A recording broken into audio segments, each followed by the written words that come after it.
আসসালামু আলাইকুম everyone, welcome to অনন্যাস nest. কেমন আছেন আপনারা সবাই? আমি আলহামদুলিল্লাহ অনেক ভালো আছি। মাঝখানে অনেক দিনের একটা গ্যাপ পড়ে গেছে, বেশ অনেক দিন আমি কোনো ভিডিও আপলোড করতে পারিনি। প্রায় 1 মাস হতে যাচ্ছে। ঈদ প্লাস ঈদের পরে আমার ফাইনাল এক্সাম, সব কিছু মিলিয়ে আমি আসলেই সুযোগ পাইনি। তবে এখন থেকে চেষ্টা করব কিছু কিছু ভ্লগ দেওয়ার জন্য। আমার বেশ কিছু ভ্লগ শ্যুট করা আছে, সেগুলোই আস্তে আস্তে দিয়ে দেব। আমার রমজানের 2টো ভ্লগ শ্যুট করা আছে, শুধুমাত্র ভয়েসটা এডিট করার অভাবে আপলোড করা হয়নি। ইনশাআল্লাহ আস্তে আস্তে সবগুলাই আপলোড করে দেব। তো এটা হচ্ছে 29 রমজানের ব্লগ। সকালবেলা রান্নাঘরে এসে দেখলাম আব্বু বাজার করে নিয়ে আসছে, আর আমিও বসে পড়লাম বাজার গোছানোর কাজে। এখানে ছিল লাল শাক, সজনে ডাঁটা, কাঁচা পাকা টমেটো, তারপরে ছিল আদা, পেঁয়াজ, রসুন আর হচ্ছে ঝিঙা। এই তো তারপর আব্বু একটা বিশাল বড় সাইজের তরমুজ নিয়ে আসছে। যেহেতু আমার ভাইয়া ভাবি চলে আসছে ঈদ করতে, বাড়িতে সদস্য সংখ্যা বেশি, সেই জন্য আব্বু বড় সাইজের একটা তরমুজ নিয়ে আসছে। আর আম্মু তো প্রত্যেকদিন ইফতারি দেওয়া থাকেই। তো আমি তরমুজটা কেটে নিচ্ছিলাম, চেক করলাম যে তরমুজটা আসলে কেমন। ভিতরে তরমুজটা দেখলাম অনেক বেশি সুন্দর, অনেক তরমুজটা আসলে সত্যি বেশ ভালো ছিল, মিষ্টি মিষ্টি ছিল। আর এই যে তারপর দুপুরবেলা থেকেই আর কি আমি আর আমার ভাবি একটু গল্প করছিলাম আর কাজ করছিলাম। আমার ভাবি এখানে সজনাগুলো ছিলে দিচ্ছিল, এগুলো রান্না করবে। তো আর কি গল্পে গল্পেই আমাদের কাজগুলো হয়ে যায়। আমরা ননদ ভাবি এক জায়গায় হলে আসলে আমাদের সময়টা বেশ ভালোই যায়। আর এই যে এখানে ভাবি মাটির চুলায় রান্না করতে আসছে। আমাদের কাছে মাটির চুলার গল্প শুনে ওর খুব শখ হয়েছে, মাটির চুলায় রান্না করবে। তো বলছে যে মা আজকে আমি রান্না করব মাটির চুলায়। তো এখানে ছোলা রান্না করে নিয়েছে, আর এখানে সজনাগুলো রান্না করে নিচ্ছে। তো ওর এক্সপিরিয়েন্স মোটামুটি ভালো ছিল। তবে সেদিন এত বেশি গরম পড়ছিল। রমজানের শুরুর দিকটা আসলে বেশ আরামে গেলেও শেষের দিকে এসে অনেক বেশি কষ্ট হয়ে গিয়েছে। আসলে গরমের তাপমাত্রাটা একদম হঠাৎ করে বেড়ে গিয়েছিল, সেজন্য বেশ কষ্টই হয়েছে সবার। সুতা রান্না করার পর ভাবি বলছিল প্রচণ্ড পরিমাণে খারাপ লাগছে আগুনের তাপে। আসলে ওর অভ্যাস নেই তেমন একটা। তো আমি বললাম আচ্ছা ঠিক আছে রেখে দাও, আমি বাকিটা করে নিচ্ছি, শুধু তো আর শাক ভাজিটাই করতে হবে, এটা আমি করে নিচ্ছি। তারপর আমি শাক ভাজিটা করে নিলাম। আর আম্মু বললো যে তাহলে ঠিক আছে দাও, সেহরির জন্য পাবদা মাছটা আমি রান্না করে নিই। আসলে কাজগুলো যদি সবাই ভাগাভাগি করে করা হয় তাহলে যে কোনো একজনের উপর অনেক বেশি প্রেশার পড়ে যায় না।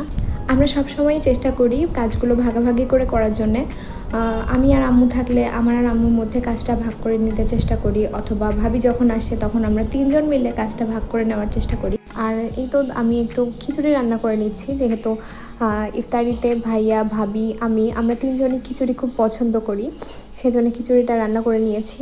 আর তারপর দেখলাম যে বেশ অনেকটা সময় বাকি আছে, ভাবলাম আমি একটু রেস্ট নিয়ে নিই, যেহেতু খুব টায়ার্ড লাগছে, অনেকটা কাজ করা হয়েছে আর কাজগুলো আগে থেকে এগিয়েও নিয়েছি। তো তারপর আসরের নামাজ শেষ করে আমি চলে আসলাম ইফতারির কাজকর্ম করার জন্য। আমার যে নানি বাড়ি থেকে সেদিন অনেক ইফতার দিয়ে গিয়েছিল, তাদের একটা থালা আর কি আমাদের কাছে রয়ে গেছিলো, সেটা ফেরত দিতে হতো। যেহেতু আমার ওই মামাতো ভাই বোনরা ছোট ছোট, আম্মু বললো ছোট মানুষ যেহেতু ওদেরকে কেক বা নুডলস এগুলো দিলেই ভালো হবে। তো ভাবলাম আচ্ছা ঠিক আছে, ওদের বাটি রয়ে গেছে, বাটিতে নুডলস রান্না করে দিই আর একটা কেক বানিয়ে দিই। আমি সকালের দিকেই এগুলো বানিয়ে রেখেছিলাম, এগুলো আর শ্যুট করা হয়নি। তারপর আম্মু এগুলো দিয়ে আসছে। আর এই যে আমি এখানে ইফতারির জন্য সমস্ত ফল টল কেটে নিয়েছি। আম্মু যেহেতু আজকেও বেশ কয়েকজনকে ইফতারি দিবে, আজকেই হয়তো শেষ ইফতারি দেওয়া, একজন আন্টিকে ডাকা হয়েছে, উনি আর কি দিয়ে আসবে সব বাড়িতে। যেহেতু অনেক বেগুনি ভাজতে হবে সেজন্য আমি আগে শুরু করে দিয়েছি বেগুনিগুলো ভাজা, না হলে শেষ হবে না। আর এগুলো আগে পাঠিয়ে দিতে হবে। যে আন্টিটা যাবে উনি আবার ইফতারির বেশ কিছুক্ষণ আগে চলে আসবে, তারপর উনি আবার ওনার বাড়িতে যাবে, সেই জন্য এগুলো আগে দিতে হবে। আর এই যে আমার ভাবি এখানে আমার আর ভাবির জন্যে একটু জিরার পোলাও করে নিচ্ছে। আমার আসলে খুব শখ হয়েছে একটু জিরার পোলাও খাওয়ার জন্যে। আমি কখনো খাইনি, কিন্তু মাঝে মাঝে ইউটিউবে দেখি। তা ভাবি বললো আচ্ছা ঠিক আছে চলো আমরা দুজন মিলে আমাদের মতো করে আমরা চেষ্টা করি। তারপর এই তো আম্মু ইফতারিগুলো রেডি করে নিচ্ছে, ওয়ান টাইম প্লেটে করে সবগুলো ইফতারি রেডি করে নিয়েছে। ওয়ান টাইম প্লেটে দেওয়ার কারণ হচ্ছে যেহেতু এগুলো গরিব মানুষদেরকে দেওয়া হবে, ওনাদেরকে প্লেটে করে দিলে ওনাদের আবার সেই প্লেটটা ফেরত দেওয়ার একটা প্যারা থাকে, যাতে এই চিন্তাটা না করতে হয় যে প্লেটটা কবে ফেরত দিব বা কীভাবে ফেরত দিব, সেই জন্য আসলে ওয়ান টাইম প্লেটের ব্যবস্থা করা।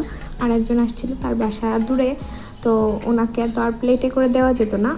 আম্মু বললো যে আচ্ছা ঠিক আছে, আমি ওনাকে একটা ওয়ান টাইম বক্সের মধ্যে করে ওনার ইফতারিগুলো রেডি করে দিচ্ছি। আর তারপর আমি এই যে আমাদের জন্য কিছু কাঁচা কলা আর আলু দিয়ে কাবাব বানিয়ে নিয়েছি, আর ডিম আলুর চপ বানিয়েছি। ডিম আলুর চপটা আমার বাসায় খুব চলে। এটা আসলে আমার আব্বু আম্মু তেমন একটা পছন্দ করে না, কিন্তু আমরা দুই ভাই বোন আর আমার ভাবি, আমরা তিনজনই খুব পছন্দ করি। বিশেষ করে আমার ভাইয়া আর আমার খুবই পছন্দ, তো ভাইয়া আসলে সবসময় এটা করা হয়। আর আজকেও আমি শুধু আমাদের তিনজনের জন্যই করে নিয়েছি। আর এই ডিম আলুর চপটা আমি সবসময় আটা দিয়ে আগে একটু কোট করে নিই, তারপর ব্রেড ক্রাম্বে কোট করি। ব্রেড ক্রাম্বে কোট করার পর এগুলো দেখতে একদম নাকি চমচমের মতো লাগছিল, আমার আব্বু আম্মু বলেছে। আমার আব্বু তো প্রথমে চমচমেই ভেবে ফেলেছিল, তারপর আব্বু আবার এটার ছবি তুলে রাখলো, বললো যে একদম চমচমের মতো লাগছে দেখতে। তো তারপরে যে আমাদের জন্য কাঁচা কলার কাবাব, ডিম আলুর চপ এগুলো সব ভেজে নিচ্ছি। ইফতারির পর আর কোনো শ্যুট করা হয়নি। 29 রোজার দিন যেহেতু একটা কনফিউশন হয়ে গিয়েছিল যে 30টা রোজা হবে নাকি 29টা রোজা হবে, তাই আমরা সবাই মিলে চলে গিয়েছিলাম চাঁদ দেখার জন্যে। তো আজকের ভিডিওটা এ পর্যন্তই। সবাই ভালো থাকবেন, আল্লাহ হাফেজ।